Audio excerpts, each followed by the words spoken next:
I feel like my hair always gets lost in the background because my background is like dark, but my hair is dark, so I just look like a weird floating face. I blew too much money at a convention. I have wanted these plushes like since they were released. It pisses me off that Asia just gets like all the releases for My Little Pony these days and nobody else. Look at her, are you serious? And I have a small version of her.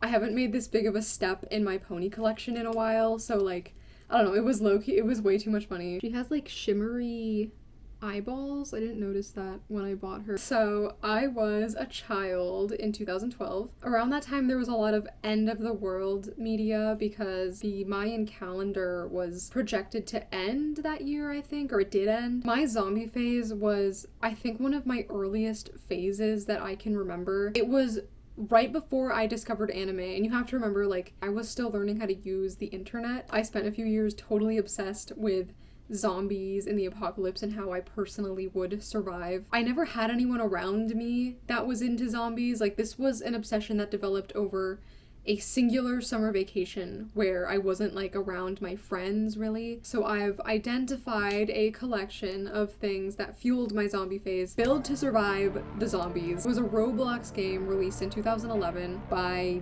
Danger Tim 112. This guy basically invented the build to survive genre on Roblox. You would build using this stamper tool, the old one that Roblox used to have, on a designated plot of land to protect yourself from a zombie horde that would appear every like 5 minutes. You would get this awesome soundtrack that is burned into my brain from years of playing this. This game like predated the zombie phase, but it definitely laid the groundwork for it to form. The game that really started it was SAS Zombie Assault 3. This was an iOS game from back in the day. I think I was playing this on like an iPhone 4. There was an SAS Zombie Assault 4 that came out after this game, but I stuck to 3 for some reason. From what I gathered, it started as a Flash game by Ninja Kiwi in like 2008, and then it later had an iOS version released of it. I guess like in the same way that the Papa's games have iOS versions of them. It was a Flash game back then, but it looks like to play it now you have to download it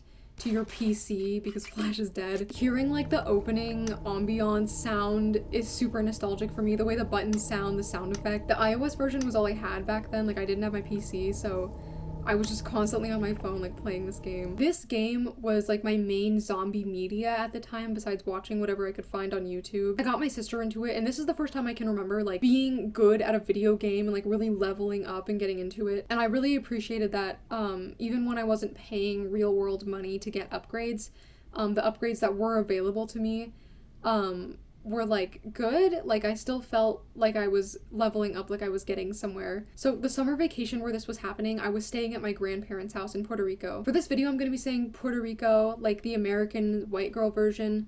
I could be saying Puerto Rico, but like I don't want to do that right now. Anyway, the area we were in had a lot of unfinished architecture and dense foliage, so it was a great place to feel immersed in like an apocalypse setting. I imagined it was what a lot of the world would look like if nature was left to take over after an apocalypse. On the same plot of land there was another house that I think belongs to my grandfather's sister, but I never saw her. I don't know where she was. So it was basically left unlocked and open for me and my sister to wander around. And this was really fun because we were basically playing abandoned house in this place for a while and like pretending to loot the cabinets for supplies. It was always a little messy because no one was really cleaning or maintaining it, so in my mind it was our zombie fort. It seems ghoulish to me now that I equated the state of Puerto Rico at the time, or even now, to an apocalypse setting. I was raised in the American suburbs, so I guess Puerto Rico was my main exposure to poverty. Now I'm an adult and I understand why Puerto Rico is the way it is. So looking back on this zombie apocalypse interpretation of my surroundings feels very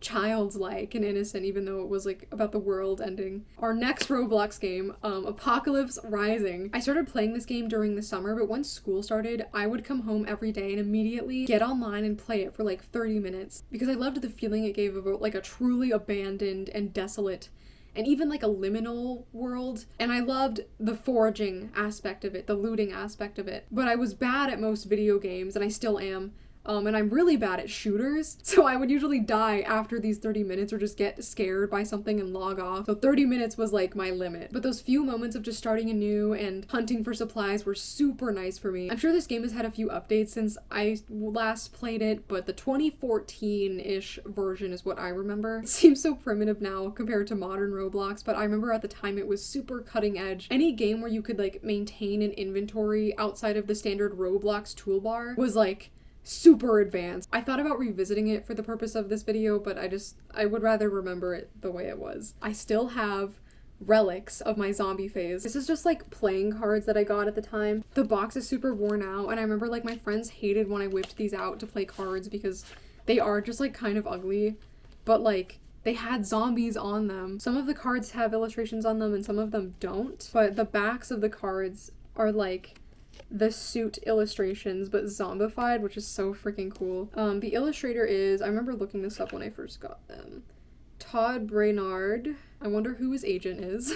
Todd, if you're watching this, can you please autograph these cards for me, please? And finally we have the Zombie Survival Guide by Max Brooks, guy who wrote World War Z. I had actually watched World War Z around this time, but I didn't like it because it focused too much on like family and character relations, and I think my fantasy of the apocalypse focused more on being alone and silently hunting for canned food. I didn't like to consider, well, what would happen to my family? I just think I wanted to be an adult alone in the apocalypse. But anyway, Zombie Survival Guide. I think my favorite chapter was chapter 2, weapons and combat techniques. I used to picture myself as a crowbar girl because I think even I knew back then that it was the only weapon whose weight I could handle. And I liked that it was sharp enough to like pierce someone's eye, maybe if I swung it, but it wasn't like a blade I had to maintain. And it had functionality outside of being a weapon because it's a crowbar. I was also fascinated with the fortress section of the book, which is a section deliberating on needing bigger facilities to survive long term, and it uses a prison complex as an example. The book hopes that you find the prison abandoned, and from there you can establish a new fortress / facility that can sustain itself. It recommends looting the place for all resources first, then establishing a water source via wells or rain catchers, and then you establish agriculture, which realistically, that's actually really difficult. You would need a lot of land and a lot of water, which you probably will not have. I think if you did start a farm, you could probably all enjoy a really nice salad before you starved to death. Hunting animals and looting canned goods is probably still necessary. Then it recommends establishing power sources, but only when necessary. It suggests fashioning muscle-powered dynamos, and then does not elaborate on how to do this.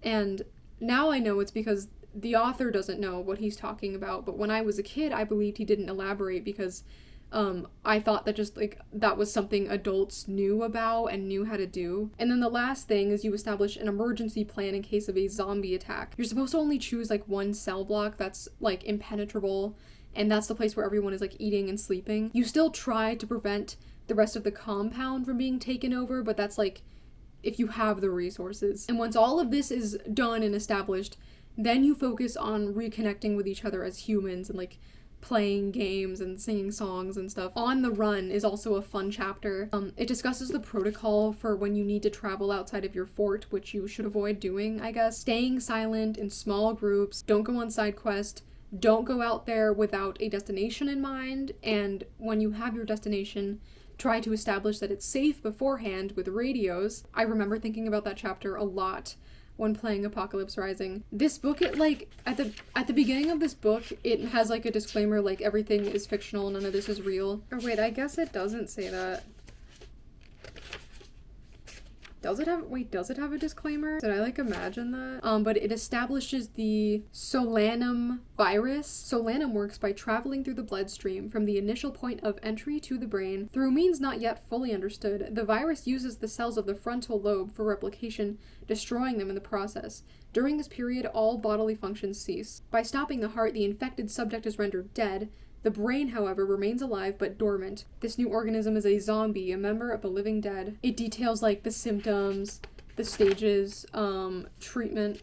I don't really know what research Max Brooks had done when writing this. I think he too was engaging in an apocalypse fantasy where he imagined how he would survive. and maybe played some Roblox games. So this was actually published in 2003, which was 3 years before the World War Z book was published. But as you can see, like, it has author of World War Z on it, so I assume that this book only started doing good because of the success of World War Z, and probably the movie, I guess. I think that's a correct assessment. I don't know if that's how publishing works. It seems like World War Z outdid its predecessor, and now they use that book to promote this book. Frankly, I think America's obsession with the apocalypse is over, especially considering current times. I also just think, like, deadly virus as a trope is not exciting anymore. Anyway, I'm not one to hold on to childish stuff from the past, but honestly, I think it's just childish to hold on to things that you liked when you were a kid. I'm a big girl now, and I like big girl stuff. In your head,